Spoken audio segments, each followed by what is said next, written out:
In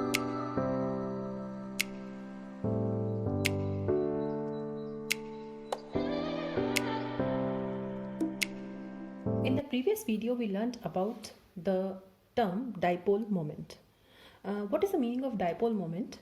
Dipole moment means there is a development of polarity in a covalent bond. The bond is covalent, but because of the electronegativity difference, the molecule acquires polar nature. Okay, now listen one thing, that the existence of 100% covalent bond or 100% ionic bond is an ideal situation. Okay, but in reality it is found that the bond is never 100% covalent or the bond is never 100% ionic, and this we have seen also. For example, we have HCl molecule. Now this is a covalent bond, but because of the electronegativity difference, it is del plus, it is del minus. The bond has acquired a partial ionic character. What is ionic character? Presence of charge. So initially the bond formed was covalent, but because of the electronegativity differences, the bond has acquired a ionic character. It means the bond is not 100% covalent. Now today in this video we'll discuss that how just like a covalent bond can acquire ionic character, in the same way how an ionic bond can acquire covalent character, that we have to discuss. That is covalent character in ionic bond. The bond formed is basically ionic, but after some time the ionic bond will acquire covalent character. And what is the meaning of acquiring covalent character? That is the charges will be neutralized. Okay, here in a covalent bond there is formation of charge, that is ionic character is developing, and in the ionic bond already charges are there, so there how the charges are neutralized and the bond turns into covalent, that we have to discuss. And here we have one rule that is known as Fazan rule. Now what is the meaning of this? Suppose I am having one cation and one anion, and these cation and anion, they are coming close to each other for the formation of an ionic bond. For example, your NaCl, that is Na plus. Now the positive ion attracts the outermost electrons of the negative ion. So this positive ion will attract the outermost electron. Now this is the electron cloud. What is the meaning of electron cloud? Electron cloud means distribution of electrons around the nucleus. Now initially the electron cloud is uniform, that is symmetrical. Now when this cation attracts the electron cloud, what will happen? Because of this, the electron cloud is distorted like this. Now the electron cloud is not symmetrical, it is not uniform, okay, it is now distorted.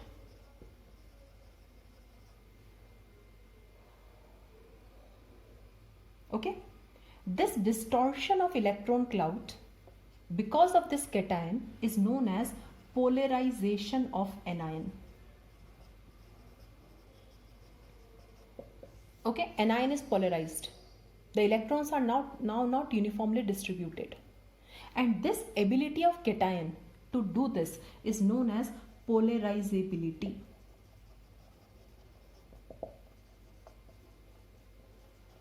Okay, the cation is approaching the anion, the cation is attracting the outer electrons of anion. Because of this, the electron distribution becomes unsymmetrical. Okay, and this unsymmetrical electronic distribution, what it causes? It causes neutralization of charges. Okay, here clear cut positive and negative charges are there, but because of this polarization and polarizability, the charges are neutralized. Charges are neutralized means the bond is turning to covalent. If this polarization is more, if this neutralization of charge is more, the bond is more covalent. If this polarization is less, means cation is less attracting the anion, the covalent character will be less. So how the bond will turn into covalent or to what much extent depends upon this polarization. This is known as development of covalent character in ionic bond. So we can sum up it like this, When cation and anion approach each other, the cation attracts the outer electrons of the anion. This is known as polarization of anion. If this polarization is less covalent character will be there, so ionic character will predominate. But if this polarization is more, there will be more neutralization of charges, so more covalent character will develop in the ionic bond. Okay, and this was further explained by Fazan that how we can find out which is more covalent and which is less covalent. So there are certain rules to find out or to compare the two bonds, that which bond has more covalent character and which has less. So now that we'll discuss. Now what are the Fazan rules? How to compare the covalent character of different ionic bonds? So the first factor which affects this is size of cation. Smaller is the size of cation, more is the polarizing power. Okay, because smaller cation has more effective nuclear charge, so it will attract the anion more towards itself. Okay, so we have two compounds, NaCl and KCl. Now both these are ionic bonds only, but the size of Na plus is less than K plus. This we know. Okay, because sodium is in third period and potassium is in fourth period. So sodium is smaller in size. So since it is smaller in size, so it will attract the electron cloud of anion more. So there will be more neutralization of charge. So NaCl is more covalent than KCl. Likewise, the size of anion. If the polarization increases with increase in the size of anion. Okay, so if the size of anion is more polarization or more neutralization of charge will occur. So we have two compounds, lithium chloride and lithium bromide. Now Br is greater in size than chloride. So which is more covalent now? LiBr. And the third is large charge on cation or anion. So greater is the charge on cation or anion. Okay, more this neutralization will occur. So suppose if I have two compounds, sodium chloride and magnesium chloride. Now both these are ionic bonds only. But which has more covalent character? Now let's see the charges. +1, -1. Now magnesium has 2 plus charge here. So since Mg2 plus is having higher charge, so definitely this is more covalent in nature. So this was all about the polarity of bond. So we have seen that the bond is never 100% covalent, never 100% ionic. In covalent bond, because of electronegativity difference, the ionic character appears. And here we have seen that the bond is ionic, the bond formed is ionic, but because of this polarization of charges, it turns into covalent. So this was all about the polarity of bonds. Let's start with a very new topic, that is resonance. It is a very interesting topic also, and this resonance is quite important in chemistry. Now the concept of resonance was put forwarded by Heisenberg, okay, to explain the properties of certain molecules. Now we know how to make the Lewis structures for different molecules, okay, that we have learnt in the Lewis concept. It was observed that sometimes the single Lewis structure is unable to explain all the properties of a molecule. Suppose we make the structure of a molecule. Sometimes some of the bonds may be single, some may be double. But sometimes it is found that all the properties are not explained by that structure. So let's take one example. Suppose I am taking the example of ozone here, O3. And we have made the Lewis structure for this ozone. The Lewis structure for this ozone is like this, okay?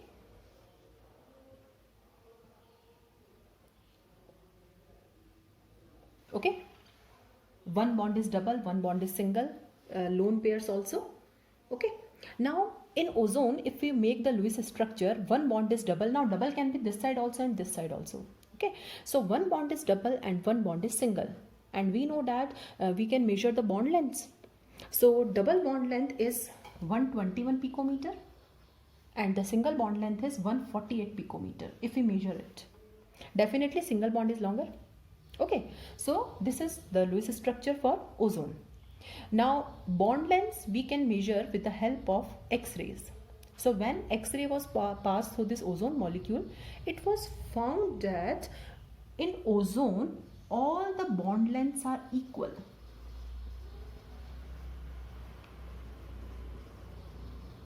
That is 128 picometer. Okay, this data is O double bond O is 121, O single bond O is 148. This is the theoretical data that we have written here. Okay, if this Lewis structure is correct, then in ozone there should be two bond lengths. One should be 121 and one should be 148. But when experimentally we find it out by using the X-ray techniques or spectroscopic techniques, all the bond lengths are equal, that is 128, and 128 is neither single nor double, it is in between the two. It means this Lewis structure is not explaining this property. Now, how to explain this 128 picometer bond length? How we can say that the two bond lengths are equal? Two bond lengths are equal means in ozone neither the bond is single nor the bond is double. So in order to explain this thing, we use the concept of resonance. It is a total hypothetical concept, imaginary concept. And what resonance says? It says that the actual structure, now for ozone what we can do? We can make two structures like this. So this is the first structure which I am making. The double bond is here. And the second structure which I can make is like this.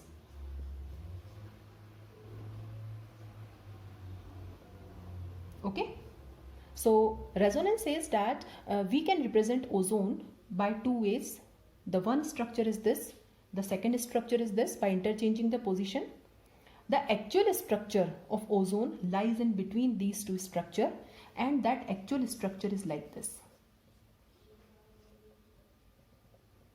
Okay. Now what this dotted line shows? This dotted line shows that the bond is neither double nor single. It is in between the two. And this actual structure is known as resonance hybrid.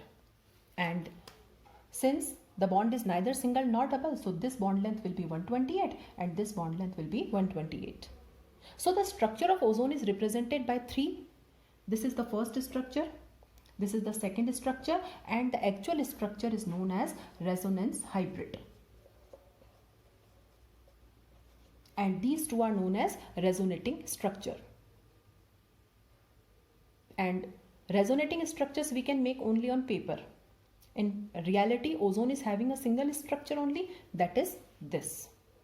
So resonance means writing two or more structure for a molecule so that each structure can explain its property. How to define resonance? When a single Lewis structure is unable to explain all the properties of a molecule, then we write two or more structures for a molecule. Now two or more structures will differ in the position of bonds. Okay. Now just remember the case of ozone. The two structures were differing in the position of bond. Double bond can be this side or this side, like this. These structures are known as resonating structures. The actual structure is in between these structures and is called resonance hybrid. Okay. So this is the phenomenon of resonance. It is a total imaginary concept. Okay. In resonance, we have to make structures on paper, but in reality, only a single structure exists.